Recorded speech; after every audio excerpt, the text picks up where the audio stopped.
ನಮಸ್ಕಾರ. ಫಸ್ಟ್ ಟ್ಯೂಬ್ನ ಮತ್ತೊಂದು ವಿಡಿಯೋಗೆ ಸ್ವಾಗತ.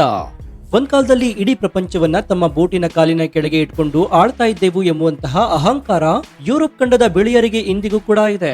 ನೂರಾರು ವರ್ಷಗಳ ಕಾಲ ನಮ್ಮ ದೇಶವನ್ನ ಲೂಟಿ ಮಾಡಿ ಆ ಸಂಪತ್ತಿಂದಲೇ ತಾವೆಲ್ಲರೂ ಅಭಿವೃದ್ಧಿ ಹೊಂದಿದ್ರು ಕೂಡ ಇಂದು ಭಾರತ ಜಾಗತಿಕ ಮಟ್ಟದಲ್ಲಿ ಸೂಪರ್ ಪವರ್ ಆಗಿ ಬೆಳೀತಾ ಇರೋದನ್ನ ನೋಡಲು ಈ ಪಾಶ್ಚಿಮಾತ್ಯ ಮಾಧ್ಯಮಗಳಿಗೆ ಅಕ್ಷರಶಃ ಉರಿತಾ ಇದೆ. ನಮ್ಮ ಹೆಮ್ಮೆಯ ಪ್ರಧಾನಿ ನರೇಂದ್ರ ಮೋದಿ ಅವರ ವರ್ಚಸ್ಸು ಮತ್ತು ಜಾಗತಿಕ ನಾಯಕತ್ವವನ್ನ ಜೀರ್ಣಿಸಿಕೊಳ್ಳಲಾಗದೆ ಕೆಲವು ಪಾಶ್ಚಿಮಾತ್ಯ ದೇಶಗಳು ಈಗ ಅತ್ಯಂತ ನೀಚ ಮತ್ತು ಕೀಳು ಮಟ್ಟದ ತಂತ್ರಗಳಿಗೆ ಇಳಿತಾ ಇದೆ. ಹೌದು, ಯುರೋಪ್ ಖಂಡದ ಒಂದು ಚಿಕ್ಕ ದೇಶವಾಗಿರುವಂತಹ ನಾರ್ವೆ ದೇಶದ ಒಂದು ಪ್ರಮುಖ ದಿನಪತ್ರಿಕೆ ಈಗ ಭಾರತದ ಪ್ರಧಾನಿ ನರೇಂದ್ರ ಮೋದಿ ಅವರನ್ನ ಅತ್ಯಂತ ಕೀಳು ಮಟ್ಟದಲ್ಲಿ ಅವಮಾನಿಸಿದೆ. ಜಗತ್ತೇ ಮೆಚ್ಚುವ ನಮ್ಮ ವಿಶ್ವಗುರುವನ್ನ ಕೇವಲ ಒಬ್ಬ ಹಾವಾಡಿಗ ಎನ್ನುವ ಅರ್ಥದಲ್ಲಿ ಒಂದು ಜನಾಂಗೀಯ ನಿಂದನೆಯ ಕಾರ್ಟೂನ್ ಬರೆದು ಪ್ರಕಟಿಸಿದೆ.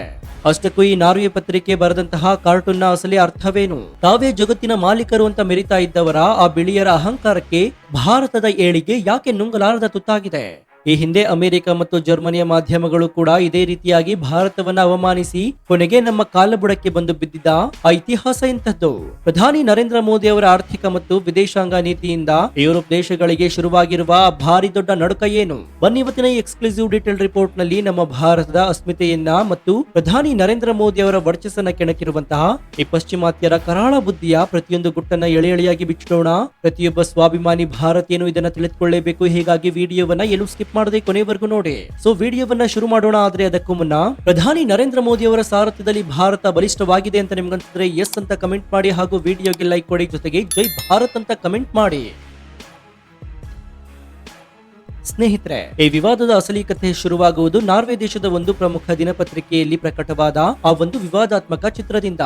ಆ ಪತ್ರಿಕೆಯ ಹೆಸರನ್ನ ಹೇಳಿ ಅದನ್ನ ದೊಡ್ಡದಾಗಿ ಮಾಡುವುದು ನಮಗೆ ಬೇಕಿಲ್ಲ, ಆದ್ರೆ ಅದರ ಕರಾಳ ಬುದ್ಧಿಯನ್ನ ನಾವು ಅರ್ಥ ಮಾಡ್ಕೊಳ್ಬೇಕಾಗತ್ತೆ. ಈ ಪತ್ರಿಕೆಯಲ್ಲಿ ಭಾರತ ಪ್ರಧಾನಿ ನರೇಂದ್ರ ಮೋದಿ ಅವರನ್ನ ಒಬ್ಬ ಹಾವಾಡಿಗ ಅಂದ್ರೆ ಸ್ನೇಕ್ ಚಾರ್ಮರ್ ರೀತಿ ಚಿತ್ರಿಸಲಾಗಿದೆ. ಕೈಯಲ್ಲಿ ಒಂದು ಪುಂಗಿಯನ್ನು ಹಿಡಿದುಕೊಂಡು ಹಾವಿನ ಬುಟ್ಟಿಯ ಮುಂದೆ ಕುಳಿತಿರುವ ಪುಂಗಿ ಹುತ್ತಾ ಇರುವ ಹಾಗೆ ಮತ್ತು ಅದರಲ್ಲಿರುವ ಹಾವುಗಳನ್ನು ನಿಯಂತ್ರಿಸ್ತಾ ಇರುವ ಹಾಗೆ ಕಾರ್ಟೂನ್ ರಚಿಸಲಾಗಿದೆ. ಇದು ಕೇವಲ ಒಂದು ವ್ಯಂಗ್ಯ ಚಿತ್ರವಲ್ಲ ಸ್ನೇಹಿತರೆ, ಇದೊಂದು ಡೈರೆಕ್ಟ್ ಜನಾಂಗೀಯ ನಿಂದನೆ ಮತ್ತು ಭಾರತೀಯರ ಮೇಲಿನ ಅತಿ ದೊಡ್ಡ ಅವಮಾನ. ಯುರೋಪ್ ಜನರ ತಲೆಯಲ್ಲಿ ನೂರಾರು ವರ್ಷಗಳಿಂದ ಒಂದು ಹುಳ ಬಿಡಲಾಗಿದೆ. ಅದೇನಪ್ಪಾ ಅಂತಂದ್ರೆ ಭಾರತ ಅಂದ್ರೆ ಕೇವಲ ಹಾವು ಆಡಿಸುವವರ ಕಾಡು ಜನರ ಮತ್ತು ಬಡವರ ದೇಶ ಅಂತ. ಇಂದು ಭಾರತ ಚಂದ್ರನ ದಕ್ಷಿಣ ಧ್ರುವಕ್ಕೆ ಕಾಲಿಟ್ಟಿರೋದು ಅವರ ತಲೆಯಲ್ಲಿರುವಂತಹ ಆ ಕಸ ಇನ್ನು ಕೂಡ ಕ್ಲೀನ್ ಆಗಿಲ್ಲ ಎನ್ನುವುದಕ್ಕೆ ಈ ಕಾರ್ಟೂನ್ ಅತಿ ದೊಡ್ಡ ಸಾಕ್ಷಿಯಾಗಿದೆ.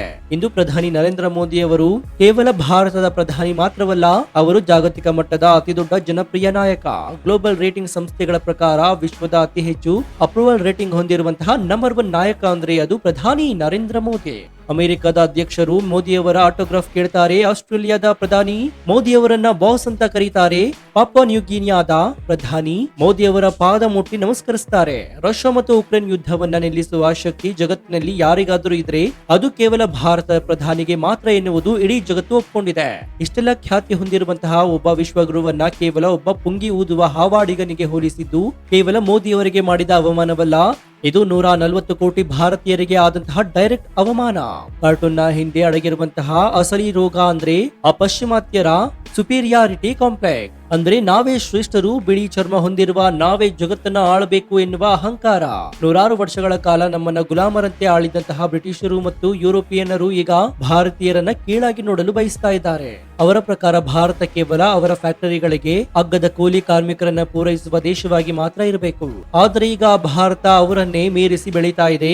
ಬ್ರಿಟನ್ ಅನ್ನ ಹಿಂದಿಕ್ಕಿ ಭಾರತ ಜಗತ್ತಿನ 5ನೇ ಅತಿ ದೊಡ್ಡ ಆರ್ಥಿಕತೆಯಾಗಿ ಹೊರಹೊಮ್ಮಿದೆ. ಶೀಘ್ರದಲ್ಲೇ ಜರ್ಮನಿ ಮತ್ತು ಜಪಾನ್ ಅನ್ನ ಹಿಂದಿಕ್ಕಿ 3ನೇ ಸ್ಥಾನಕ್ಕೆ ಏರಲಿದೆ. ತಮ್ಮ ಕಣ್ಣ ಮುಂದೆಯೇ ಒಂದು ಕಾಲದ ಗುಲಾಮ ರಾಷ್ಟ್ರ ತಮ್ಮನ್ನೇ ಹಿಂದಿಕ್ಕಿ ರಾಜನಾಗ್ತಾ ಇರುವುದು ಈ ಬಿಳಿಯ ಮಾಧ್ಯಮಗಳಿಗೆ ಅರಗಿಸಿಕೊಳ್ಳಲು ಸಾಧ್ಯವಾಗ್ತಾ ಇಲ್ಲ. ಭಾರತ ಇಂದು ಕೇವಲ ಐಟಿ ಹಬ್ ಮಾತ್ರವಲ್ಲ, ಜಾಗತಿಕ ಟೆಕ್ನಾಲಜಿ ಕ್ಷೇತ್ರದಲ್ಲಿ ಭಾರತೀಯರೇ ಆಳ್ತಾ ಇದ್ದಾರೆ ಎನ್ನುವುದು ಅಕ್ಷರಶಃ ಸತ್ಯ. ಗೂಗಲ್, ಮೈಕ್ರೋಸಾಫ್ಟ್, ಐಬಿಎಂ, ಅಡೋಬ್ ನಂತಹ ಜಗತ್ತಿನ ಬೃಹತ್ ಟೆಕ್ ಕಂಪನಿಗಳ ಸಿಇಒಗಳು ಯಾರು ಗೊತ್ತಾ? ಅವರೆಲ್ಲರೂ ನಮ್ಮ ಭಾರತೀಯರೇ. ಇದೇ ಯುರೋಪ್ ಮತ್ತು ಅಮೆರಿಕ ಇಂದು ಡಿಜಿಟಲ್ ಪೇಮೆಂಟ್ ಮಾಡಲು ಪರದಾಡ್ತಾ ಇದ್ದಾರೆ. ಭಾರತದ ಹಳ್ಳಿಯಲ್ಲಿ ಟೀ ಮಾರುವವರಿಂದ ಹಿಡಿದು ತರಕಾರಿ ಮಾರುವವರವರೆಗೆ ಪ್ರತಿಯೊಬ್ಬರು QR ಕೋಡ್ ಗಳನ್ನ ಬಳಸಿ UPI ಮೂಲಕ ಪೇಮೆಂಟ್ ಮಾಡ್ತಾ ಇದ್ದಾರೆ. ಭಾರತದ ಇಸ್ರೋ ಜಗತ್ತಿನ ಅತಿ ಕಡಿಮೆ ವೆಚ್ಚದಲ್ಲಿ ಮಂಗಳ ಗ್ರಹಕ್ಕೆ ಹಾಗೂ ಚಂದ್ರನಿಗೆ ರಾಕೆಟ್ ಕಳುಹಿಸಿ ಇತಿಹಾಸವನ್ನು ಸೃಷ್ಟಿಸಿದೆ. ಈ ಎಲ್ಲಾ ಸಾಧನೆಗಳನ್ನ ನೋಡಿದಾಗ ಪಾಶ್ಚಿಮಾತ್ಯರಿಗೆ ಎಲ್ಲಿಲ್ಲದ ಉರಿ ಶುರುವಾಗಿದೆ. ಈ ಉರಿಯೇ ಇಂತಹ ಜನಾಂಗೀಯ ನಿಂದನೆಯ ಕಾರ್ಟೂನ್ಗಳ ರೂಪದಲ್ಲಿ ಹೊರಬರ್ತಾ ಇದೆ. ಇನ್ನು ಸ್ನೇಹಿತರೆ, ಈ ರೀತಿ ಭಾರತವನ್ನ ಅವಮಾನಿಸ್ತಾ ಇರುವುದು ಇದೇ ಮೊದಲೇನಲ್ಲ. ಇಂತಹ ಅಹಂಕಾರದ ಇತಿಹಾಸ ಬಹಳ ದೊಡ್ಡದಾಗಿದೆ. ಕೆಲವು ವರ್ಷಗಳ ಹಿಂದೆ ಜರ್ಮನಿಯ ಅತ್ಯಂತ ಪ್ರಸಿದ್ಧ ದಿನಪತ್ರಿಕೆ ಡೇ ಸ್ಪಿಗಲ್ ಕೂಡ ಭಾರತದ ಬಗ್ಗೆ ಒಂದು ಕೀಳು ಮಟ್ಟದ ಕಾರ್ಟೂನ್ ಪ್ರಕಟಿಸಿತ್ತು. ಭಾರತದ ಜನಸಂಖ್ಯೆ ಚೀನಾವನ್ನ ಹಿಂದಿಕ್ತಾ ಇರುವಾಗ ಆ ಪತ್ರಿಕೆ ಒಂದು ಚಿತ್ರವನ್ನ ಬರೆದಿತ್ತು. ಅದರಲ್ಲಿ ಚೀನಾದ ಅತ್ಯಾಧುನಿಕ ಬುಲೆಟ್ ಟ್ರೈನ್ ಮುಂದೆ ಹೋಗ್ತಾ ಇದ್ದಾರೆ. ಅದರ ಪಕ್ಕದಲ್ಲಿ ಭಾರತದ ಒಂದು ಹಳೆಯ ತುಕ್ಕು ಹಿಡಿದಂತಹ ರೈಲಿನ ಮೇಲೆ ಸಾವಿರಾರು ಜನ ನೇತಾಡ್ಕೊಂಡು ಹೋಗ್ತಾ ಇರುವ ಹಾಗೆ ಚಿತ್ರಿಸಲಾಗಿತ್ತು. ಭಾರತ ಅಂದ್ರೆ ಕೇವಲ ಓವರ್ ಪಾಪ್ಯುಲೇಷನ್ ಮತ್ತು ಬಡತನ ಎನ್ನುವ ಪ್ರೀತಿಯಲ್ಲಿ ಬಿಂಬಿಸಲಾಗಿತ್ತು. ಆದ್ರೆ ಭಾರತ ಆ ದಿನಪತ್ರಿಕೆಗೆ ಭಾರಿ ದೊಡ್ಡ ತಿರುಗೇಟನ್ನ ಕೊಟ್ಟಿತ್ತು. ಇಂದು ಜರ್ಮನಿಯ ಅರ್ಥವ್ಯವಸ್ಥೆ ಪಾತಾಳಕ್ಕೆ ಕುಸಿತಾ ಇದೆ. ಅಲ್ಲಿನ ಬ್ಯಾಂಕ್ಗಳು ಮುಚ್ಚಿಕೊಂಡು ಹೋಗ್ತಾ ಇವೆ. ಆದ್ರೆ ಭಾರತ ಅದೇ ಜರ್ಮನಿಯ ಕಂಪನಿಗಳನ್ನ ಖರೀದಿಸುವ ಮಟ್ಟಿಗೆ ಆರ್ಥಿಕವಾಗಿ ಬೆಳೆದು ನಿಂತಿದೆ. ಭಾರತದ ವಂದೇ ಮಾತರಂ ರೈಲು ಇಂದು ಜಗತ್ತಿನ ಅತ್ಯುತ್ತಮ ರೈಲುಗಳಿಗೆ ಪೈಪೋಟಿ ನೀಡ್ತಾ ಇದೆ. ಇದು ಭಾರತದ ಅಸಲಿ ಉತ್ತರ. ಇದೇ ರೀತಿ ಅಮೆರಿಕದ ಪ್ರತಿಷ್ಠಿತ ನ್ಯೂಯಾರ್ಕ್ ಟೈಮ್ಸ್ ಪತ್ರಿಕೆ ಕೂಡ ಭಾರತವನ್ನ ಕೆಣಕಿ ಆಮೇಲೆ ಮೂಗು ಉಜ್ಜಿಕೊಂಡಿತ್ತು. ಭಾರತ ಮಂಗಳಯಾನವನ್ನ ಯಶಸ್ವಿಯಾಗಿ ಉಡಾವಣೆ ಮಾಡಿದಾಗ ಈ ಪತ್ರಿಕೆ ಒಂದು ಕಾರ್ಟೂನ್ ಬರೆದಿತ್ತು. ಅದರಲ್ಲಿ ಎಲಿಟ್ ಸ್ಪೇಸ್ ಕ್ಲಬ್ ಎನ್ನುವಂತಹ ಕೋಣೆಯೊಳಗೆ ಅಮೆರಿಕ ಮತ್ತು ಯುರೋಪ್ನ ಅಧಿಕಾರಿಗಳು ಪೇಪರ್ ಓದುತ್ತಾ ಕುಳಿತಿದ್ದು ಹೊರಗಡೆ ಒಬ್ಬ ಭಾರತೀಯ ರೈತ ತನ್ನ ಹಸುವನ್ನ ಎಳೆದುಕೊಂಡು ಬಂದು ಅವರ ಬಾಗಿಲನ್ನು ತಟ್ಟುವ ಹಾಗೆ ಚಿತ್ರಿಸಲಾಗಿತ್ತು. ಅಂದ್ರೆ ಸ್ಪೇಸ್ ಟೆಕ್ನಾಲಜಿ ಕೇವಲ ಬಿಳಿಯರಿಗೆ ಮಾತ್ರ ಸೀಮಿತ, ಭಾರತೀಯರಿಗೆ ಅಲ್ಲಿ ಏನು ಕೆಲಸ ಎನ್ನುವ ಅಹಂಕಾರ ಅದಾಗಿತ್ತು. ಆದ್ರೆ ಭಾರತ ಏನ್ ಮಾಡಿತು ಗೊತ್ತಾ? ಅಮೆರಿಕದ ನಾಸಾ ರಾಕೆಟ್ ಕೊಡಯಿಸಲು ತೆಗೆದುಕೊಳ್ಳುವ ವೆಚ್ಚದ ಕೇವಲ 10ನೇ ಭಾಗದಷ್ಟು ಖರ್ಚಿನಲ್ಲಿ ಮಂಗಳಯಾನವನ್ನ ಮೊದಲ ಪ್ರಯತ್ನದಲ್ಲಿ ಯಶಸ್ವಿಗೊಳಿಸಿ ಇಡೀ ಜಗತ್ತಿಗೆ ತನ್ನ ತಾಕತ್ತು ಪ್ರದರ್ಶನ ಮಾಡಿತು.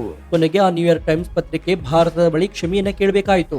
ಈಗ ಮೋದಿ ಅವರ ಬಗ್ಗೆ ಕಾರ್ಟೂನ್ ಬರೆದಿರುವ ನಾರ್ವೆ ದೇಶದ ಅಸಲಿ ಯೋಗ್ಯತೆ ಏನು ಅಂತ ನಾವು ತಿಳ್ಕೊಳ್ಬೇಕಾಗುತ್ತೆ. ನಾರ್ವೆ ದೇಶದ ಒಟ್ಟು ಜನಸಂಖ್ಯೆ ಕೇವಲ 55 ಲಕ್ಷ. ಅಂದ್ರೆ ನಮ್ಮ ಬೆಂಗಳೂರು ನಗರದ ಜನಸಂಖ್ಯೆಯ ಅರ್ಧದಷ್ಟು ಕೂಡ ಇಲ್ಲ. ಆ ದೇಶದ ಬಳಿ ಯಾವುದೇ ಸ್ವಂತ ಟೆಕ್ನಾಲಜಿ ಇಲ್ಲ, ಯಾವುದೇ ಭಾರಿ ದೊಡ್ಡ ಸಾಧನೆ ಇಲ್ಲ. ಅವರು ಬದುಕ್ತಾ ಇರುವುದೇ ಕೇವಲ ಸಮುದ್ರದಲ್ಲಿ ಸಿಗುವಂತಹ ತೈಲ ಮತ್ತು ಅನಿಲದ ಆದಾಯದ ಮೇಲೆ.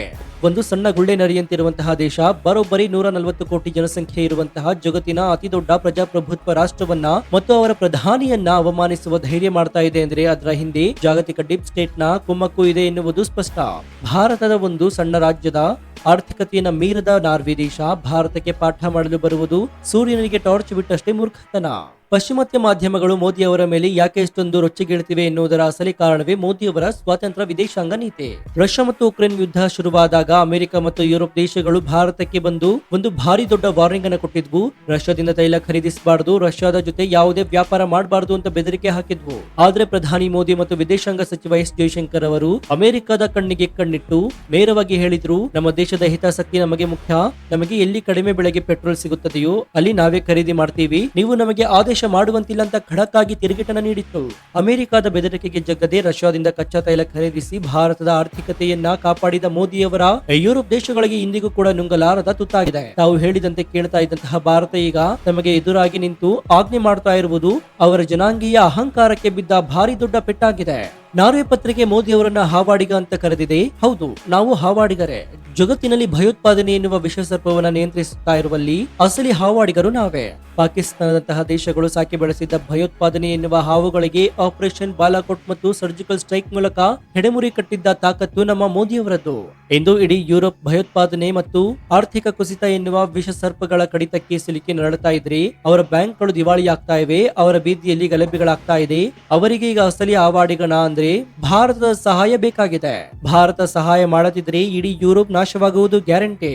ಒಟ್ಟಾರೆಯಾಗಿ ಹೇಳುವುದಾದ್ರೆ ಸ್ನೇಹಿತರೆ, ನಾರ್ವೆ ಪತ್ರಿಕೆಯ ಕಾರ್ಟೂನ್ ಕೇವಲ ಒಂದು ಚಿತ್ರವಲ್ಲ, ಅದು ಪಶ್ಚಿಮಾತ್ಯರ ಅಹಂಕಾರ ಮತ್ತು ಅಸಹಾಯಕತೆಯನ್ನ ಸಂಕೇತವಾಗಿದೆ. ಭಾರತ ಬೆಳೀತಾ ಇರೋದನ್ನ ತಡೆಯಲು ಸಾಧ್ಯವಾಗದ ಹತಾಶೆಯಲ್ಲಿ ಅವರು ಇಂತಹ ಕೀಳು ಮಟ್ಟದ ತಂತ್ರಗಾರಿಕೆಯನ್ನ ಮಾಡ್ತಾ ಇದ್ದಾರೆ. ಆದ್ರೆ ಅವರು ಎಷ್ಟೇ ಕೆಸರು ತೋರಿದ್ರು ಕೂಡ ಕಮಲ ಮತ್ತಷ್ಟು ಕೂಡ ಸುಂದರವಾಗಿ ಅರಳುತ್ತೆ ಎನ್ನುವುದು ನಿಮ್ಗೆಲ್ಲ ಗೊತ್ತೇ ಇದೆ. ಹಾಗೆ ಮೋದಿಯವರ ವರ್ಚಸ್ಸು ಮತ್ತು ಭಾರತದ ತಾಕತ್ತು ಜಾಗತಿಕ ಮಟ್ಟದಲ್ಲಿ ಮತ್ತಷ್ಟು ಎತ್ತರಕ್ಕೆ ಬೆಳೆಯುತ್ತೆ. ಸೊ ನಿಮ್ಗೆ ಏನನ್ಸುತ್ತೆ? ನಾರ್ವೆ ಪತ್ರಿಕೆ ನಮ್ಮ ಪ್ರಧಾನಿ ನರೇಂದ್ರ ಮೋದಿ ಅವರನ್ನ ಹಾವಾಡಿಗನಿಗೆ ಹೋಲಿಸಿ ಕಾರ್ಟೂನ್ ಬರೆದಿರುವುದು ಇಡೀ 140 ಕೋಟಿ ಭಾರತೀಯರಿಗೆ ಮಾಡಿದ ಡೈರೆಕ್ಟ್ ಅವಮಾನ ಅಂತ ನಿಮ್ಗನ್ಸುತ್ತಾ? ಪಶ್ಚಿಮಾತ್ಯ ದೇಶಗಳು ಭಾರತದ ಆರ್ಥಿಕತೆ ಮತ್ತು ಟೆಕ್ನಾಲಜಿ ಬೆಳವಣಿಗೆಯನ್ನು ನೋಡಲಾಗದೆ ಅಸೂಹೆಯಿಂದ ಇಂಥ ನೀಚ ತಂತ್ರವನ್ನ ಮಾಡ್ತಾ ಇದ್ದಾವೆ ಅಂತ ನಿಮ್ಗನ್ಸುತ್ತಾ? ನಿಮ್ಮ ಅತ್ಯಂತ ಪ್ರಮುಖವಾದ ತಾರ್ಕಿಕ ಲೆಕ್ಕಾಚಾರ ಮತ್ತು ಪ್ರಾಮಾಣಿಕ ಅನಿಸಿಕೆಯನ್ನು ಕಮೆಂಟ್ ಬಾಕ್ಸ್ ನಲ್ಲಿ ತಪ್ಪದೆ ತಿಳಿಸಿ ಮುಕ್ತವಾಗಿ ಚರ್ಚಿಸೋಣ. ಭಾರತದ ಸ್ವಾಭಿಮಾನವನ್ನ ಎತ್ತಿ ಹಿಡಿಯುವ ಈ ಸ್ಫೋಟಕ ರಿಪೋರ್ಟ್ ಪ್ರತಿಯೊಬ್ಬ ಭಾರತೀಯನಿಗೂ ತಲುಪುವಂತೆ ಹೆಮ್ಮೆಯಿಂದ ವಿಡಿಯೋವನ್ನ ನಿಮ್ಮ ವಾಟ್ಸ್ಆಪ್ ಫೇಸ್ಬುಕ್ ಗ್ರೂಪ್ ಗಳಲ್ಲಿ ಮರೆಯದೆ ಶೇರ್ ಮಾಡಿ. ಇದೇ ರೀತಿ ಜಿಯೋ ಪೊಲಿಟಿಕ್ಸ್, ರಾಷ್ಟ್ರೀಯ ಭದ್ರತೆ ಮತ್ತು ಅಂತಾರಾಷ್ಟ್ರೀಯ ವಿಷಯಗಳ ಬಗ್ಗೆ ನಿಷ್ಪಕ್ಷಪಾತ, ತ್ವರಿತ ಮತ್ತು ಅತ್ಯಂತ ಡೀಟೇಲ್ ಆದ ರಿಪೋರ್ಟ್ ಗಳಿಗಾಗಿ ನಮ್ಮ ಫಸ್ಟ್ ಯೂಟ್ಯೂಬ್ ಚಾನಲ್ ಅನ್ನು ಈಗಲೇ ಸಬ್ಸ್ಕ್ರೈಬ್ ಮಾಡಿಕೊಂಡು ಪಕ್ಕದಲ್ಲಿರುವಂತಹ ಬೆಲ್ ಐಕಾನ್ ಅನ್ನು ಪ್ರೆಸ್ ಮಾಡಿ. ಇದರಿಂದ ನಾವು ಹಾಕುವ ಹೊಸ ವಿಡಿಯೋಗಳ ನೋಟಿಫಿಕೇಶನ್ ಮೊದಲು ನಿಮಗೆ ಸಿಗುತ್ತೆ. ಮತ್ತೊಂದು ಕುತೂಹಲಕಾರಿ ವಿಡಿಯೋದೊಂದಿಗೆ ನಿಮ್ಮನ್ನ ಭೇಟಿಯಾಗ್ತೀನಿ. ಅಲ್ಲಿಯವರೆಗೂ ಎಚ್ಚರದಿಂದ ಇರಿ, ದೇಶ ವಿದೇಶದ ಆಗು ಹೋಗುಗಳನ್ನ ಗಮನಿಸ್ತಾನೆ ಇರಿ. ಇದಾಗಿತ್ತು ಈ ಕ್ಷಣದ ವಿಶೇಷ. ನೋಡ್ತಾ ಇರಿ ಫಸ್ಟ್ ಟ್ಯೂಬ್ ಕನ್ನಡ. ಧನ್ಯವಾದ.